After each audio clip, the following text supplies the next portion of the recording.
Hola amigos, buenos dias. Gagawa po tayo ng Santa Claus. My final touch and my final decoration for this season. Amigos, naisip ko tong decoration na to para maiba naman kasi hindi pa ako gumawa nito. So, syempre ang materyales, yung costume ni Santa Claus. Binili ko lang yung pinakamura sa Chinese store na 695 euro. Kung may mga luma kayo, pwede nang gamitin. At kung may mga bulak kayo, yun ang inuna ko, paglagay ng bulak sa kanyang paa.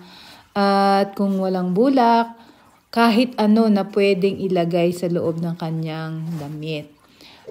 Gumamit ako ng bubble wrap, ng mga plastic, mga kumot, mga lumang unan, at kung ano-ano pa na pwedeng ilagay at para lang mapuno ang kanyang katawan. At swerte ako dahil meron akong yung ulo ng manikin. Matagal nang meron yan ako kaya yun ang naisip ko na gawin siyang muka. Pwede rin kayong bumili ng mukha ni Santa Claus or gumawa. So, medyo napadali lang ang aking paggawa dahil meron nga ako nitong ulo ng manikin.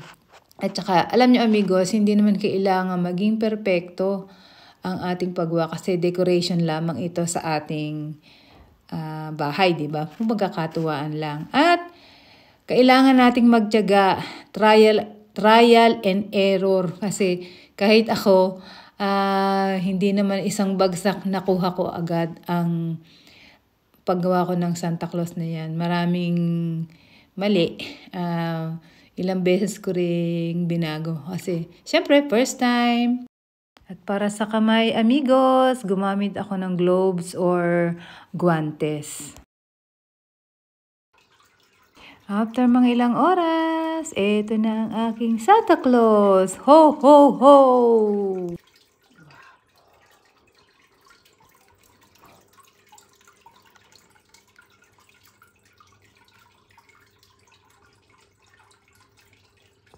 Chikahin natin si Santa para sa akin niya ibigay yung mga regalo niya.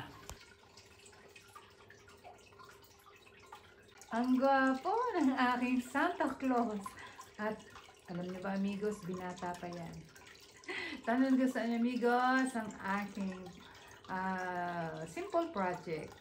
At next video, ipapakita ko na po sa inyo. I will share to you my Christmas 2024 decorations. Sana po abangan nyo. Advance Merry Christmas! Ho, ho, ho! Hasta luego!